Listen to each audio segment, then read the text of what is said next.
I'm on my way to interview an owner of an interesting car.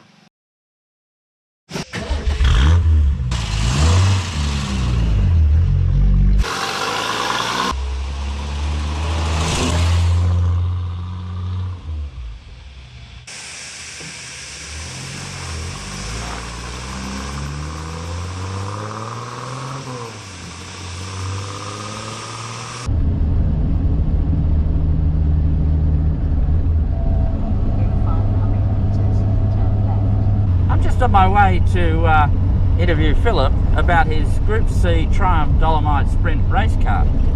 Now he lives maybe an hour down the road, so I'll see you then. No, I'm not performing any U-turns. I'm here talking to Philip about this wonderful old Group C Triumph Dolomite Sprint race car. Now, how long have you had this car? Well, I bought it in 1980, Jim. 1980. Yeah. So when I bought it, it was eligible as a Group C touring car. I ran it as a Group C touring car trim until 1984 when Group C finished. And then because of the way homologation worked, I was actually able to use it in 1985 as a Group A touring car. So yeah, that was the end of its frontline type expose as a touring car. Now, this of course is a car that you didn't build. It was a race car Yep. from the start. So what history do you know? So this is one of the original Dolomite Sprints that Ron Hodgson brought into the country back in late 1973, early 1974. This car actually ran in the British Touring Car Championship in 1973. I have a suspicion that it was a Rouse-built car. I've been trying to track the history at that end of the world, but there's not many records left these days. So Hoddo brought it into the country, and it was the car that they used for the first few years. They did paint it yellow. It was originally a white car, Right. as it is today.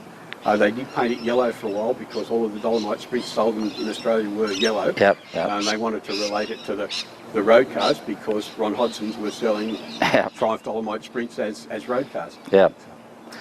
So yeah, it would have had a Union Jack on the roof or something like Yeah. that. I seem to remember. Yeah. And in fact, if you look carefully on the vinyl, you can still see the outline of the Union Jack. So it's probably been a race car all its life. It was probably never a road car. I don't believe it ever was. Right. No. So it probably doesn't have all that many Ks on the clock. It's interesting you say that. I did a calculation a few years ago based on the number of races that I'd done in the car, and I reckon it's done about 35,000 kilometres of racing.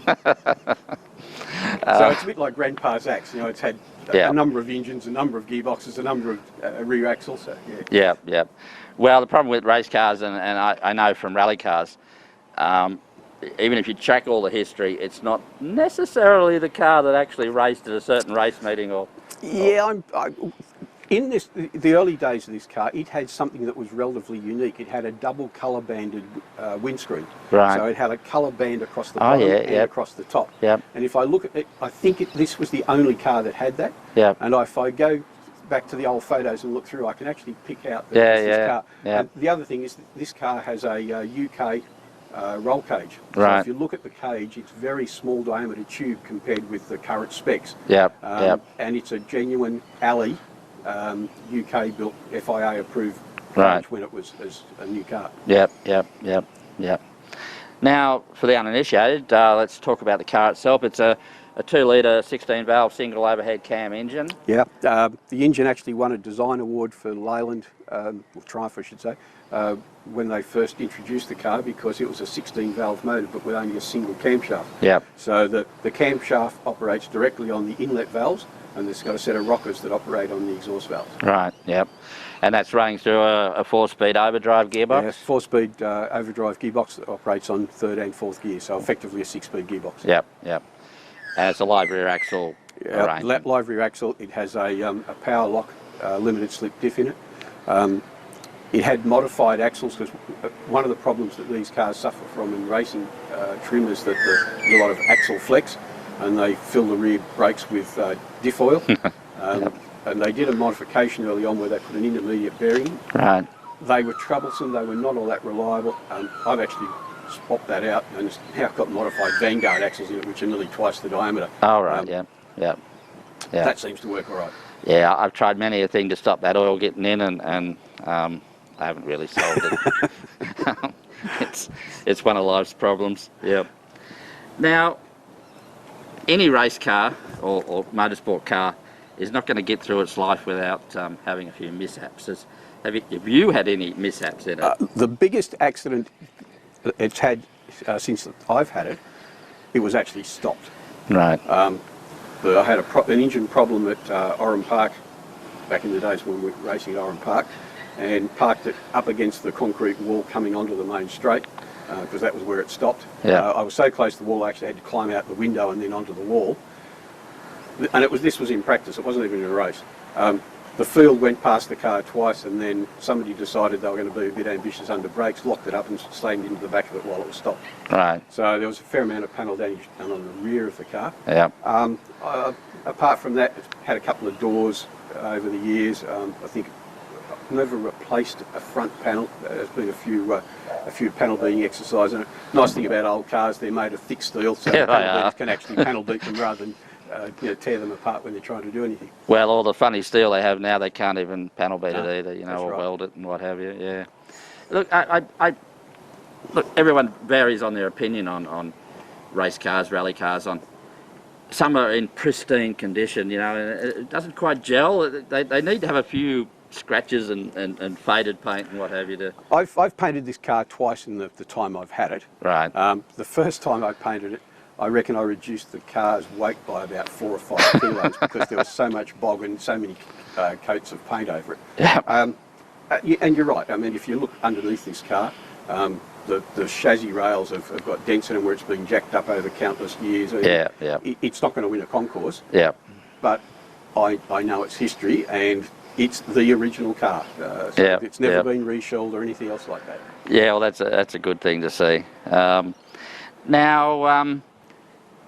as time goes on, of course, you update cars and modify them and what have you. In a reliable sense, have you done anything to just make them more reliable? It's got electronic ignition on it. That was a big improvement. We also changed the way we were tuning the car. I mean, rather than going for outright horsepower, which all came in at the top end, we started tuning it more for torque. Yeah. I mean, the nice thing about a Dolomite Sprint motor, even in standard trim, is they've got a fair amount of torque. Yeah. So, this car is quite good out of the corner. You put it up against something like a 2-litre Escort or a Mazda RX-3, Yeah. and these things will just out-drag those cars out of a corner. Yeah. We probably suffer at the top end, but most of the circuits we race at, you need torque out of corners, you don't need top speed. Yeah. And with 6-speed gearbox, you've got plenty of options. Yeah, anyway, so. yeah. Now these things are probably known for several things. The cooling. What have you done to cool them? Look, in standard trim, if everything is right, as a road car, they're okay. Yeah. As a race car, that was always our biggest challenge with them. But about 15 years ago, they started to introduce aluminium radiators. Yeah. This actually has an early series Porsche 924 aluminium radiator in it. Right. Fixed all the problems. Right. Yeah. Problem goes away. It's running an electric fan. The electric fan really is only for when you're sitting on the dummy grid on a hot day. Yeah. And maybe when you're coming at the end of the race, it'll turn on. But out on the circuit, it runs hot. Yeah. It'll run 95, even 100 degrees. Yeah. But providing you're not losing coolant, that's not an issue with them. And in a road car sense, the brakes were also somewhat of a limitation. Yeah, they were. They're very much a limitation on the road cars. This is running Volvo 4-pot calipers, Right. And big, thick ventilated discs, as big as we can get inside a 13-inch wheel. Yeah. And that actually, the brakes still comply with the Group C rules as well. Right. Yeah. The rear, pretty much standard. We've vented the discs, the drums, just to get some heat out of them. Yeah. But that's all we've ever done. Most of the braking on these things is done on the front wheels anyway. Yeah. Yeah, I can remember the first event I ever did in a road Dolomite, and it had no brakes whatsoever. Yeah. After 3 laps. But even in a road car sense on the road, coming down a twisty mountain road, you get to the bottom and you have next to no brakes. Yeah. Yeah. So, Yeah, well, remember when these things were originally built, they were built with originally a 1500cc motor, and then they upped it to the 1850cc motor, and they pumped out about 80 horsepower or something. Yep. You know, in standard trim, a Dolomite Sprint's 127. Yep. So, yeah, they never upgraded the brakes to meet the extra Yep. engine performance. Now, in terms of reliability in your motor racing activities, how many times do you bring it home on the trailer with not having competed or? Look, that's a really good question. And I'd have to think hard about that. I consider this car has been pretty reliable, particularly over the last 10 years that I raced it. I haven't really raced this car now for nearly 10 years. I replaced it with something else because it just wasn't competitive against the more modern stuff we were racing within the category. But in the last 10 years that I raced it, it was pretty reliable.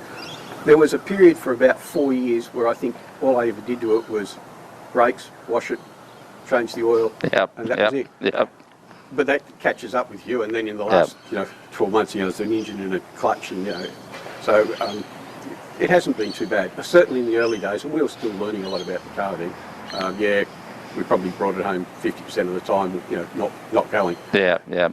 Look, I'm actually impressed with the engine. Yeah. I recently pulled mine apart, and it was nothing wrong with it. I took it out of the engine bay to do some work in the engine bay, and I saw that the head gasket had been weeping. I thought, I'll put a new head gasket on. Once I took the head off, one of the pistons was flopping all over the place. Unbelievable. Yet it was running perfectly fine, and it wasn't doing anything funny, and it wasn't using oil. Same scenario at my TR7. It blew a head gasket one day. I took the head off, and there was a score in the cylinder like you got in there with a hacksaw. And it was a massive thing. I'd never seen anything so bad. Yet the engine was running fine. It wasn't using oil. It was, as against my previous history of Minis and Marinas, 50,000 miles or so after you had them rebuilt, they're puffing blue smoke. Yeah. I had a Cooper S and before I bought this, and valve guide seals used to replace them almost as frequently as you had breakfast. Yeah. Now, let's go back in time a little bit and sort of say, what made you go, I want to go motor racing? Well, you might relate to this idea. When I was a young fella growing up, I always liked the idea of going rallying. And then I started to see what happens to rally cars when they hit trees. And I thought, well, that's not safety's not really an issue, or is an issue in rally cars with trees. And then I started to watch a bit of motor circuit racing as well, and I decided that was where I wanted to spend the money. And I've been doing it now for 40 odd years, so I've been in it a long time. And I find a lot of guys, particularly at amateur level, they spend a lot of money to build a fast car, but they spend too much money to build a fast car, and then they can't afford to race it. They'll run a couple of seasons and then they just walk away from the sport. I mean, we've always done this out of our own back pocket, so budget's always been an issue. But we've built and developed the car to the money we had available, and we've raced it to the money we've had available, and that's why I've been able to do it for so long. I could have spent a lot more money on this car and made it a lot faster in the early days, but I'm quite sure I still wouldn't have been racing yet. Well, I think for all us in Australia, Bathurst was that motor race. It was on television every year, and it did draw people to compete in some sort of motorsport. Now, okay, you're not racing it these days. At some point, did you look, you're around a corner and someone's very close to you, and you think, what am I doing this in this car for? Because they're getting pretty rare now. That was probably about the point where I decided I'd retire it. It had had a couple of minor scuffs that I spent some time and painted it, and then once I painted it, I went, I don't know whether I really want to risk it anymore. And I parked it. I parked it and it sat for about actually 7 or 8 years, and I didn't use it at all. Yeah. We bought a house, and the process and all the rest of it, so I wasn't spending a lot of time motor racing.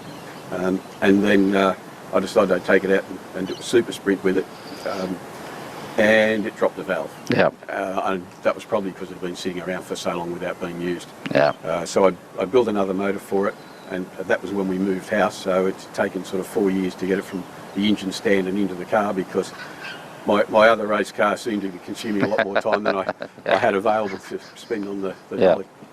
Yeah, look, I know that whenever you've had in race cars, rally cars, you spend your life working on them. Yeah.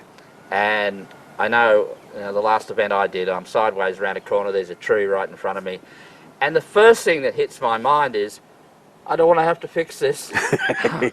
Because you've had a lifetime pulling the bloody thing apart. Well, you're right. I mean, the problem now is that there is no new panels available for these things anywhere in the world. Yeah. In the UK, because of the rust problems they have with cars in the UK, they're getting fiberglass front guards and all made for it, and they can fit them legally on their road cars over there. Yeah. Where we can't even do that. So Yeah.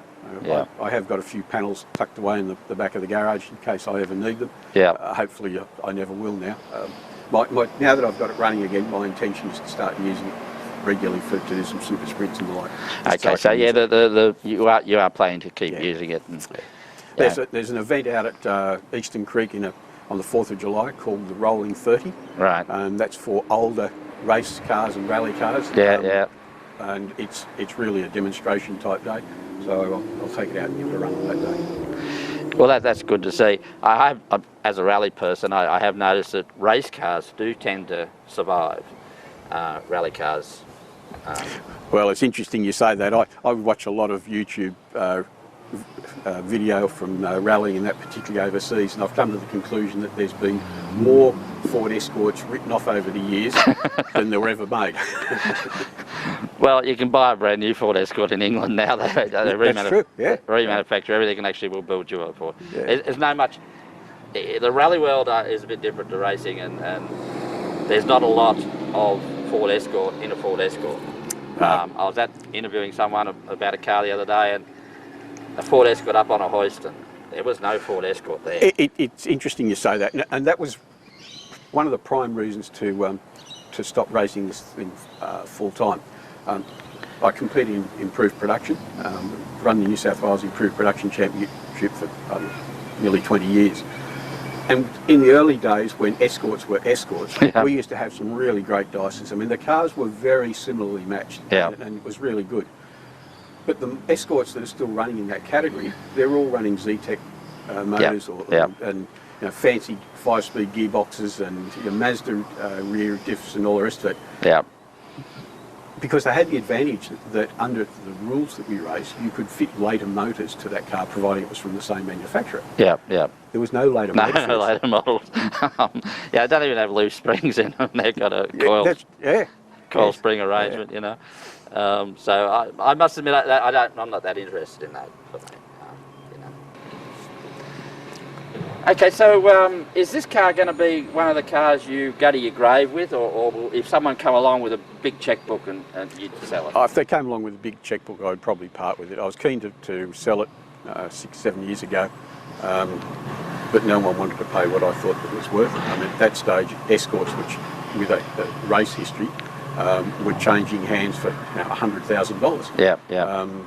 And these cars, they're not as popular as the Escort in the common eye. Yeah. But I couldn't get anything like half of that for it, and I think it was worth half an Escort sort of thing. Yeah. Particularly with the history it's got. I mean, this was the original Bob Morris car. Yeah. It was the car that Bob bought when Hotto fell foul of Cam's over the Bathurst issue. Yeah. And Bob raced it for a couple of years before he moved it on. Yeah. So it's we know the full history. It's got provenance all the way through. That's a lot of history, Yeah. It certainly needs to survive and linger on, Now, it is going back in time, what made you go, I want to race a Triumph Dolomite rather than a Ford Escort or a Mazda? Okay. Well, I'd had Triumphs as road cars before I bought the Dolomite. I had a Triumph 2.5 PI, which was a great motor car. I then sold that and bought Triumph Stag, and my brother Mark had been racing a TR3 for a couple of years before that, and I actually started to work on this car as pit crew when Alex Surplus had the car, and Alex decided she wanted to move on to something a bit faster and bought a Corolla, the Corolla Levin, and they just parked this. So I did a deal, and that was how I ended up with it. Right. And the nice thing was that I had a fair bit of Triumph knowledge, having had them previously as well. So a lot of it carried over into this car. Yeah. All right. Well, thanks very much for that chat about this wonderful old Dolomite. Thanks, Jim. I'm glad I could provide you with an insight into its history. I'm Crack McMullard. Bye for now.